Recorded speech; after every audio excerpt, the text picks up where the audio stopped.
Hello everybody, welcome back to Gooner Fanzine TV. It's Dan Mountney here, and we're here to talk tactics. Mikel Arteta made quite an interesting selection against West Ham on Saturday by playing Sokratis at right back. But was he actually a right back? We're going to discuss that. Arteta used a system that he's used in the past when he first became Arsenal manager. It's something that you would describe as an inverted fullback, with the fullback moving inside. We saw him do it with Ainsley Maitland-Niles, who went into form a midfield trio with the likes of Torreira and Granit Xhaka. But he played the same kind of system, but mixed it up on Saturday with Sokratis. He joined a back three alongside David Luiz and Pablo Mari making his Premier League debut. So we're going to have a quick look at the impact it had on some of the players. Obviously, the main one being Sokratis. He was kind of brought into that back three in that system to kind of combat the aerial threat that West Ham posed with Mikel Antonio and Sebastian Haller.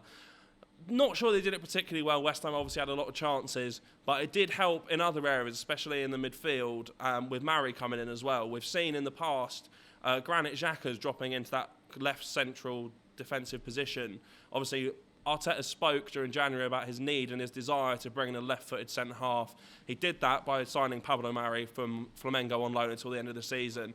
Mari made a big impression, really good playing out from the back, fairly solid defensively as well, but that did allow Xhaka to play in that midfield.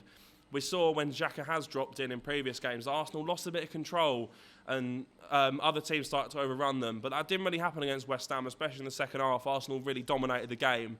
So the signing of Mari has made a big impact on that system. It's something that Arteta has clearly shown he wants to play. Whether it worked that well against West Ham remains to be seen, but it did have a lot of impact going forward as well. Obviously, Bukayo Saka's been playing left-back in the absence of the likes of Kieran Tierney and Sead Kolasinac, who have unfortunately been out injured for quite a while now. But Saka's been a real revelation. It's 9 assists now in all competitions and 30 appearances, 3 goals as well. And he's been a real standout player. But that system with the fullback coming in to form 3 defenders allows him to push forward even further. We know that his best qualities are going forward. As a winger, coming through the academy, he really started in that position. But the Arsenal can create overloads in that situation with Saka being able to push further forward, not having as much defensive responsibility. We've seen him go on the overlap with obviously Aubameyang on that left-hand side in recent weeks, and he's caused real problems. So he's probably been the main beneficiary of the inverted fullback system. The one who has really missed out is Hector Bellerin. Obviously, he was dropped in favour of Sokratis on Saturday, and we've seen in recent weeks, especially with Dani Ceballos coming back in, that Arsenal have looked a bit ropey defensively. Ceballos is more forward-thinking than the likes of Lucas Torreira, who did start a lot of the games in Arteta's early days. But look at Everton and Olympiacos, conceded a lot of goals, a lot of chances, wasn't great. Bellerin, as a fullback and a forward-thinking one as well, likes to push forward, and with Ceballos pushing forward as well, it left Arsenal exposed, and we saw that. Arteta looked to rectify it. As I say, didn't particularly work that well. West Ham had a lot of chances, but at least Arteta's being creative and trying to find solutions to problems he's having. There are some drawbacks to the inverted fullback system, though, and we saw that with Nicolas Pepe in particular. We know that he's got a brilliant left foot, an absolute wonder of a left foot, but he's so one-dimensional, and that causes problems when you don't have a fullback who's bombing on beyond him down the outside, because he wants to go inside every time he gets the ball, and it's so easy to read. And West Ham, really managed to crowd Arsenal out in that situation and stop them creating chances from the left. The problems with Pepe also affected Mesut Ozil as well, who looked to run into the space behind West Ham left-back Aaron Cresswell. But that meant Ozil was vacating the position centrally where he normally would be, that creative hub of the team. And West Ham crowded Arsenal out a lot of times.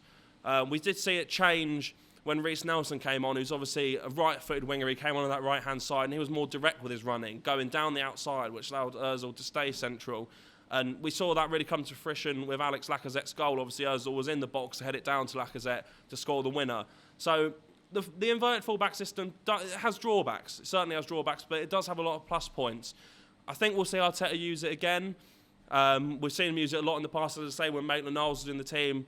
But I think he does need different personnel to play there and to play that system. And I think we'll see it come to fruition a lot more in the summer when he can bring in players that he wants.